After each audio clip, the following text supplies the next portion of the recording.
Bickley and Marotta Mornings. Arizona Sports. The local sports leader. Bickley Blast.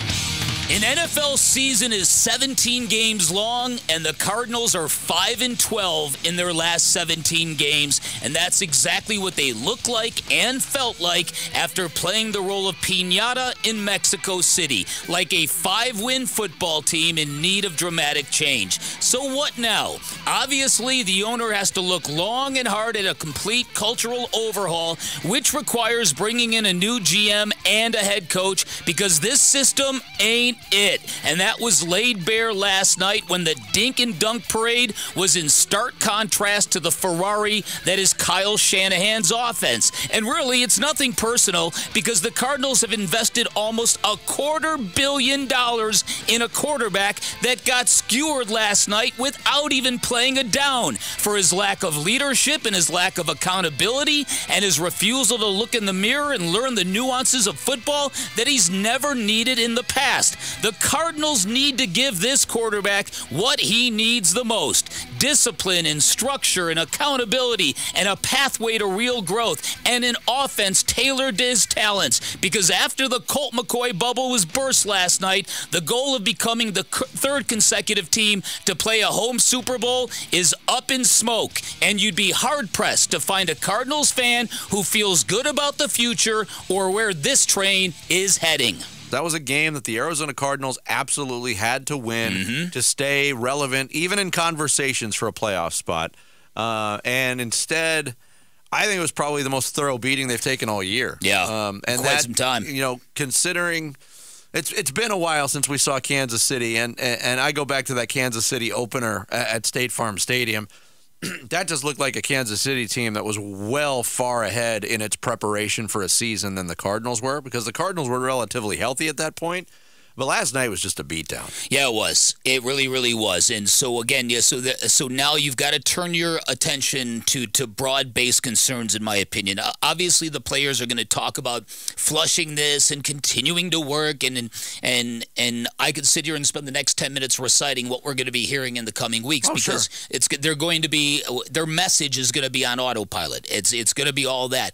But you're going to hear the season's not over, right? Until we're mathematically eliminated. The season is not over. That's true. They will say that. That is true. Just heard from Budda Baker, and I am not criticizing Budda Baker here, because I think he is the example of what NFL players should be. But his impassioned speech that went viral that the Hard Knocks HBO cameras caught, that was in the locker room after the Philly game. Yes. That was also born out of a guy probably seeing where this season was headed. Exactly. And trying to keep it on the rails as best he could. Yeah, you know my feeling on that. That thing, as much as people exalted Budda Baker for the speech and the passion behind it, it kind of alarmed me to hear that kind of desperation in his voice, because if you're going to be a winning football team, you need about 15 Budda Bakers, not 2. You know, you need to have that kind of total commitment, and I think this is what they've got to do.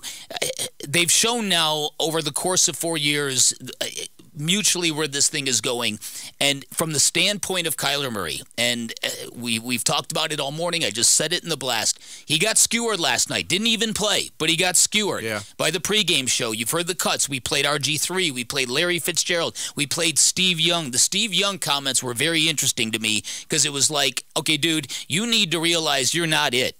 Not in the NFL. You've been it your whole career, but you're not it now. And you need to get these components done. What's missing from this, as you pointed out, a lot of that is information that comes from the team to these broadcasters who are given insights as to what's going wrong with the program. That's the way the business works. They've got to fix this. And they're not going to fix this by demanding the quarterback goes and studies. They're going to fix this with a different set of teachers, as you pointed before. More accountability in the room. This is a very loosely run organization, and Cliff he's a free reign kind of guy. He's going to give you respect. He's going to give you time. He's not going to throw you under the bus to the media. Yet we've seen that these kind of programs, soft underbellies, they can get exposed, especially when things get really difficult. And so I think these are all things that you got to wrestle to the ground here on the way out. You've got a lot of money allocated to wide receivers and a quarterback here. You've got to build a defense. You've got to build an offensive line. As you pointed out, there are very few offensive linemen under contract for next year. This team's been in desperation mode for a few years running because of their terrible drafting. They've got no natural base of organic talent. Every year it's a mad rush to sign guys, bring in guys, hope guys will work, over-promote rookies, fill holes, hope for the best. That's not it. Again, the 49ers last night, those weren't the 85 Bears. That's a team that's going to be competing for an NFC championship. And that's got to be the standard. And how do you compare to that team you just played last night? Well, last night, not so well. And again, injuries play a part. 49ers are a very healthy team at the moment. The Cardinals are not. I recognize that. But I also recognize that this team has had a lot of chances to purchase talent on both sides of the line of scrimmage and have not done so. But you know what, Bick? Earlier in the year, the 49ers were not a healthy team. No. And they waded the waters as much as they could, and they got through it. They navigated through it. And to their credit, now that they are becoming healthy, Dave Pasch said it in the final call. He thinks they're the team to beat in the NFC. Mm-hmm. I agree with him. I've seen the Philadelphia Eagles. The record looks good. Buda Baker had a quote where he said, "Men lie, women lie, numbers don't ever lie." You know Film what? I think Film doesn't lie. But records can lie.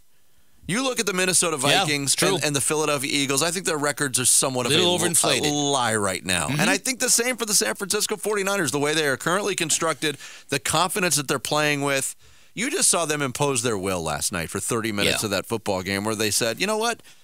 Why are we dinking around with these guys when we can just put the hammer down? And they put the hammer down on that first drive, and it lasted the entire half. But, the Cardinals' record is not a lie. The Cardinals are what they are. Yeah.